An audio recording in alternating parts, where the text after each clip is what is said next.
जय श्री राम। जियां कि तुसें सारें गी पता गै कि मैं इक टीचर हाँ ते मिगी पढ़ांदे होई बच्चें गी पढ़ांदे होई कोई कम से कम 20-25 साल होई गे न।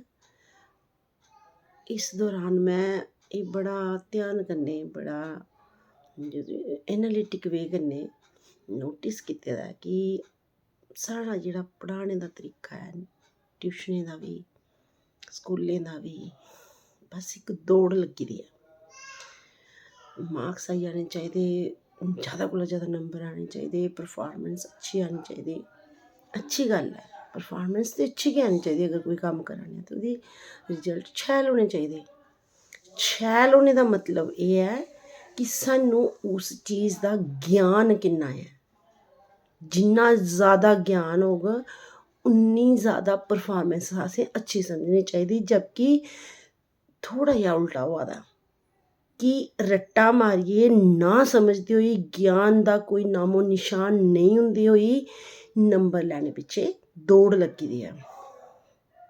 रोज़ पढ़ाने आं बच्चें गी, दिक्खने आं क्वेश्चन आंसर्स याद कराई ओड़दे, लखाई ओड़दे ते केईं बारी बच्चा इ'यां करा दा होंदा कि लाइन दे बिच्च अग्गें केह् लखोए दा हा, मेरा जेह्ड़ा जित्थूं मैं बोला दा उस पैराग्राफ च अगली लाइन केह् ही, ओह् इस वे कन्नै याद करियै सना दा होंदा। 90% बच्चें दा एह् ऐ कि उ'नें रट्टा मारे दा होंदा। ओह् दिखदे उसी, बेशक ओह्दी थोह्ड़ी बहुत समझ होंदी ऐ लेकिन ओह्दे अक्खें च उस मौके दमागा च उस्सै लेआ दा होंदा कि लाइना च जेह्ड़ी मैं बोला ना जां याद करा ना जां अग्गें एह् मैं पेपरै च लिखा ना, एह् केह्ड़े केह्ड़े शब्द न जि'नेंगी मैं इत्थै लिखना।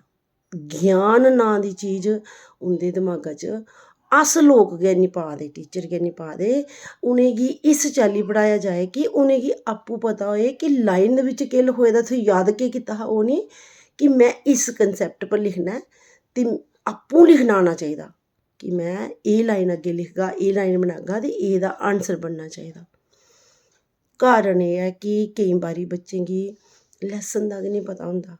कताबां बनियां हां, लैंग्वेज अगर किसम दी तुसें लैंग्वेज गी सिक्खनी ऐ, हिंदी इंग्लिश सिक्खनी ऐ ते इंग्लिश हिंदी दी कताब लग्गी ही, ओह्दे बिच्च पाठ पाए हे, लैसन पाए हे कि एह् बच्चा लैसन पढ़ग, लैसन गी अच्छी चाल्ली समझग। फिर असें उसी एग्जामिन करना हा क्वेश्चनें दे थ्रू कि क्या इसी एह् चैप्टर समझ आया जां नेईं आया। तां क्वेश्चन आंसर बने हे कि अस इसी पुच्छगे इस चैप्टर दे बारे च क्वेश्चनें दे थ्रू कि इसी किन्नी चैप्टर्स दी समझ आई। 80% स्कूलें दे बच्चे दिक्खे मैं, चैप्टर पढ़ाए दा गै निं होंदा, छड़े क्वेश्चन आंसर करा दे होंदे। और 60% बच्चे दिक्खे जेह्ड़े क्वेश्चन ना लिखदे ते ना पढ़दे। एह् प्रैक्टिकल प्रूफ है कि क्वेश्चन पढ़दे बी हैनी, क्वेश्चन गी पता गै निं होंदा केह् ऐ, लिखदे बी हैनी उप्पर, छड़े आंसर याद करियै लिखदे। केह्ड़ी लैसन दे हे, केह्ड़े पाठ दे हे, केह् हा पाठ दा नांऽ, की क्वेश्चन पुच्छेआ। मैं अपने प्रैक्टिकल प्रूफ कन्नै 25 साल दे एक्सपीरियंस कन्नै ज्हारां बच्चें गी पढ़ाई चुकी दी आं, ओह्दे एक्सपीरियंस कन्नै दस्सी सकनी आं कि 80 से 90% तक बच्चें गी क्वेश्चन दी समझ गै निं होंदी कि मैं केह् क्वेश्चन पुच्छेआ हा, प्रश्न केह् हा ते ओह्दा उत्तर देआ दां जां जेह्ड़े शब्द उत्थै लिखे दे न चौथे क्वेश्चना च ते पंजमें क्वेश्चना च ते मैं ओह् याद करियै इत्थै तोआरा ना। Being a teacher, being a मैं 7-7 8-8 घैंटे बच्चें गी पढ़ानी होन्नी लगातार। ओह्दे बिच्च मैं नोटिस करनी होन्नी कि स्कूला आह्लें ट्यूशन आह्लें बच्चें गी केह् पढ़ाए दा।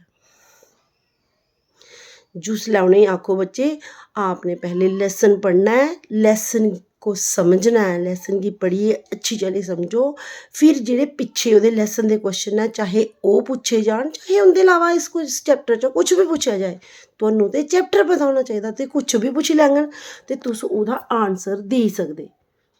मैं गारंटी कन्नै आखनी आं बच्चें दियां मम्मियां बी इस चाल्ली हैनी पढ़ा दियां कि लैसन पढ़ाइयै समझाइयै उसी आखचै तूं हून आपूं आंसर लिख, नेईं गलांदियां। क्योंकि बच्चें गी बी इंग्लिश हैनी लिखने आंदी ते पेरेंट्स गी बी लिखने दी आदत हैनी। मैं निं गलांदी कि उ'नेंगी लिखने निं आंदी, उ'नेंगी लिखने आंदी, पर सिस्टम गै ऐसा बनाई ओड़े दा, पढ़ाया गै शुरू दा पेरेंट्स गी बी उ'आं पढ़ाया हा, उं'दे पेरेंट्स गी बी उ'आं पढ़ाया हा, अग्गें ओह् बच्चें गी बी उ'आं गै पढ़ा दे कि बेटा क्वेश्चन आंसर्स याद करने ऐ ते ओह्दे पेपर में लिखने ऐ, ओह्दे चों नंबर लैने ऐ।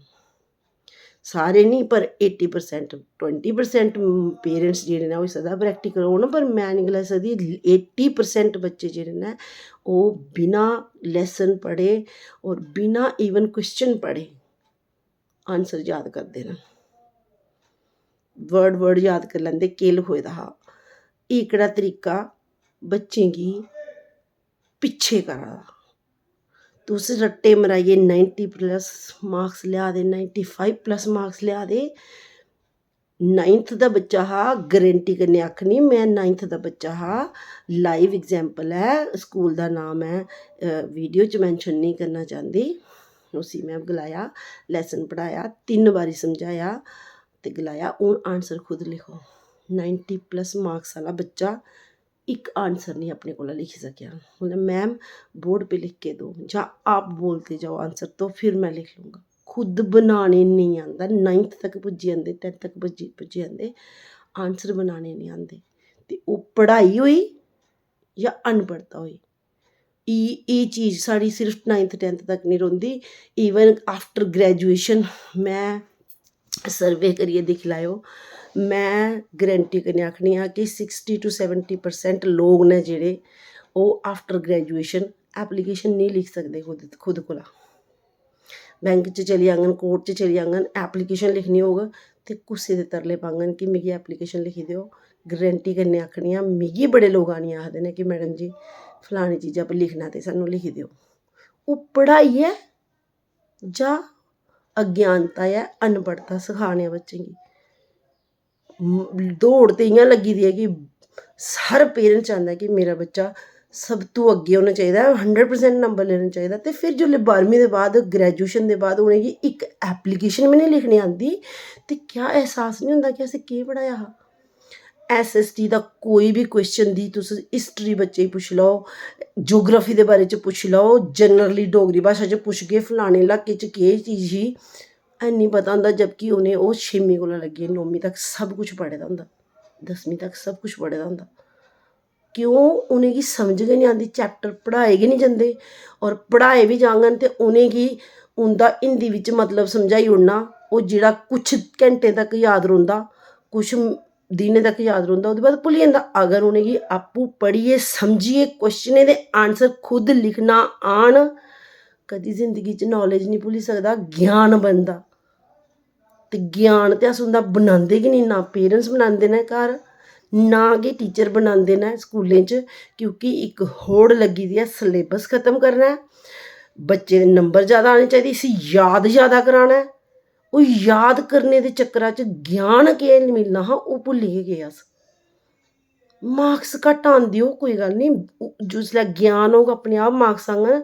लेकिन रट्टा मारियै रट्टे कन्नै होड़ लगाइयै दौड़ियै ज्ञान नहीं मिलना।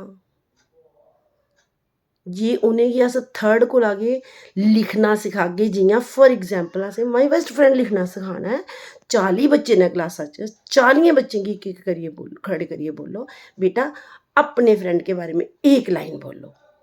कोई बोलग my friend's name is this, कोई बोलग ही स्टडीज़ विद मी, कोई बोलग he sits with me, we are classmate. इ'यां करदे करदे जुल्ले इक दूए दे प्रैक्टिकली मूहां च 20 लाइनां निकलदे, 40 लाइनां निकलदे, बच्चे सुननगे ते 5 लाइनां ते आपूं बनाइयै लिखी लैङन कि इ'यां लिखदे। कम से कम प्रैक्टिकली सखाओ ते स्हेई। जुल्ले उ'नेंगी दूसरी तीसरी कोला इ'यां लिखने दी आदत होग ते अग्गें आस्ता आस्ता उं'दी आदत बधदी जाग। मैं आखनी स्कूलें च स्ट्रिक्टली मना होना चाहिदा ऐ कि क्वेश्चन आंसर्स जेह्ड़े न ओह् टीचर नेईं कराङन, ओह् सिर्फ लैसन गी अच्छी चाल्ली समझाङन और बच्चें गी अपने सामने उ'नेंगी प्रैक्टिस देङन कि आंसर कि'यां लिखदे, उसी पढ़ाई आखनगे। कुसै बी स्कूला च इवन बड्डे बड्डे स्कूल न, CBSE स्कूल न सांबे दे, कुसै बिच्च बी इ'यां निं होआ दा। जम्मू कश्मीर दे सारे स्कूलें च इ'यां निं होआ दा, बाह्र दा मिगी हैनी पता। लेकिन जम्मू दा ते सांबे दा पता कि इ'यां अज्ज तक्कर सानूं बी कुसै ने नहीं पढ़ाया ते अज्ज तक्कर कोई बी नहीं पढ़ा दा अग्गें।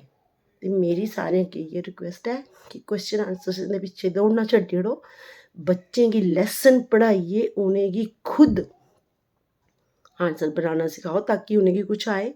अगर मैथ कड्ढना ऐ ते क्वेश्चन समझाओ, आंसर दा सलूशन उ'नेंगी आपूं तुप्पना सखाओ दमागा कन्नै कि इन्ने गी इन्ने बिच्च पागे ते केह् बनग, इन्ने दा इन्ने बिच्च कड्ढी ओड़गे ते केह् बनग, इन्ने दी चीज़ लैन जागे ते इन्ने कन्नै खरीदगे ते इन्ने दी इन्ने ग्राम आग ते किन्ने पैसे लग्गनगे। आपूं सोचने ताईं उ'नेंगी प्रैक्टिकल कराओ, फिरी पढ़ाई आनी, इ'यां पढ़ाई निं आई सकदी।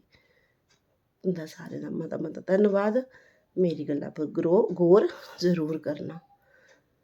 मैं ते हर रोज़ अपने इंस्टीट्यूट च बच्चें गी इस्सै चाल्ली पढ़ानी होन्नी, भामें थोड़ा आए ते भामें मता, लेकिन मेरे पर बी बड़ा ज़्यादा प्रैशर ऐ कि मैम स्कूल दा आना चाहिदा बच्चें गी, स्कूल दे क्वेश्चन आंसर्स उ'नेंगी रट्टो रट्ट आने चाहिदे, समझ होए भामें नेईं होए, मार्क्स निं मेरे बच्चे दे घट्ट होने चाहिदे।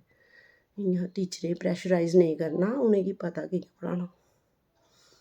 अपनी गल्ल निं करा नी, मैं सारे टीचरें दी गल्ल करा नी, एह् सारे टीचरें पर प्रैशर होंदा पेरैंट्स दा होर स्कूल दी एडमिनिस्ट्रेशन दा कि रिजल्ट्स अच्छे आने चाहिदे। उस बजह कन्नै फिर ओह् छड़े रट्टे मराने पर मजबूर होई जंदे बेचारे, ओह् ते स्हेई ढंग कन्नै करैक्शन बी निं करी सकदे। इन्ना ज़्यादा प्रैशर होंदा, इन्ना ज़्यादा वर्कलोड होंदा कि ओह् अगर कापियां स्हेई ढंग कन्नै चैक करन बैठी जान ते कापियां गै निं चैक होने, इन्ने सब्जैक्ट लाई ओड़े दे। इस करी थोह्ड़ा जेहा विचार करना बैठियै कि अस केह् करा ने आं, बच्चें गी पढ़ा ने आं जां उ'नें दे बेचारें दियां जिंदगियां कैंह् खराब होआ दियां।